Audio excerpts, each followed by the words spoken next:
Director programming जी news Nisar Syed साहब हमारे साथ लाइन पे मौजूद हैं, साथ साथ ब्यूरो चीफ इस्लामाबाद मतीन हैदर भी हमारे साथ मौजूद है। पहले रुक कर लेते हैं निसार सैयद साहब का।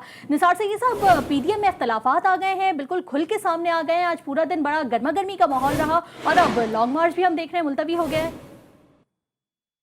हमने पहले भी कहा था कि सेनेट इंतखाबात में पीडीएम जमातों की नाकामी के बाद पीडीएम जमातें टूट फूट का शिकार हो सकती हैं, और वही हुआ कि आज पीडीएम के अहम इजलास के अंदर जिसमें लॉन्ग मार्च के ऊपर फैसला करना था, पाकिस्तान पीपल्स पार्टी ने उस पर जो है ना उसको वेलकम नहीं किया है और उससे अपने आप को दूर रखा है।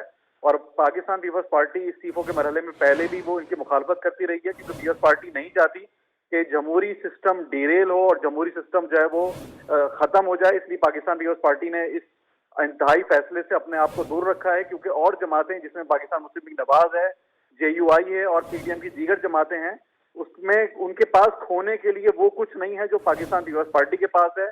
और वो वैसे भी पार्लिमानी इक़्तिदार पे यकीन रखती है। पीपल्स पार्टी इस वक्त सिंध के अंदर हुकूमत जमात के तौर पर है और वो कोई ऐसा फैसला नहीं करना चाहती कि जो उसकी जमात और जमहूरी अमल के लिए नुकसानदेह होगा। तो इसलिए आज जो कुछ हुआ है वो वही था जिसके बारे में पेशन गोई की जा रही थी कि जब पीडीएम के सेनेटर्स ने पीडीएम के चेयरमैन और डिप्टी चेयरमैन नामजद को वोट नहीं दिए, तो उसके बाद इन जमातों में इख्तलाफात सामने आए। और आज आपने देखा कि मौलाना फजल रहमान भी लॉन्ग मार्च के मुअत्तल होने का ऐलान कर वो प्रेस कॉन्फ्रेंस में नहीं रुके और मोहतरमा मरियम नवाज उनको रोकती रही, लेकिन वो मुख्तसर बात करके वो वहां से चले गए। इसका मतलब ये कि पीडीएम के इत्तेहाद आज काफी जो है वो टूट फूट का शिकार हुआ है। और अब देखना ये है कि मुस्लिम लीग नवाज और जेयूआई वो कौन से इकदाम करते हैं कि जिसके सबब पीपल्स पार्टी पीडीएम का हिस्सा रहे और पीडीएम का ये अलायंस बाकी रह सके।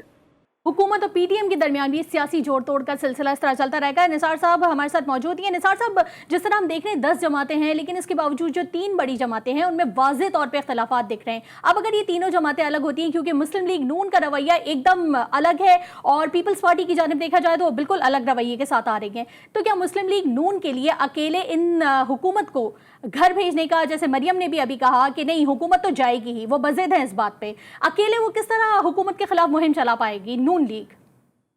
जी, अपोजिशन जमातों का इत्तेहाद ही कोई कामयाबी हासिल कर सकता है। उनमें जो इख्तलाफात पैदा हो गए हैं, जिसकी तवक्को की जा रही थी, वो हुकूमत के लिए फायदेमंद है। नून लीग या कोई भी जमात इस वक्त हुकूमत का अकेले मुकाबला नहीं कर सकती। इसलिए नून लीग की हिकमत अमली ये दिखाई देती है कि वो कोशिश ये करेगी कि पीडीएम के इत्तेहाद को किसी न किसी सूरत बाकी रखे और वो अपनी सख्त शराइत से पीछे हटे कि जिस पर पाकिस्तान पीपल्स पार्टी तैयार नहीं है।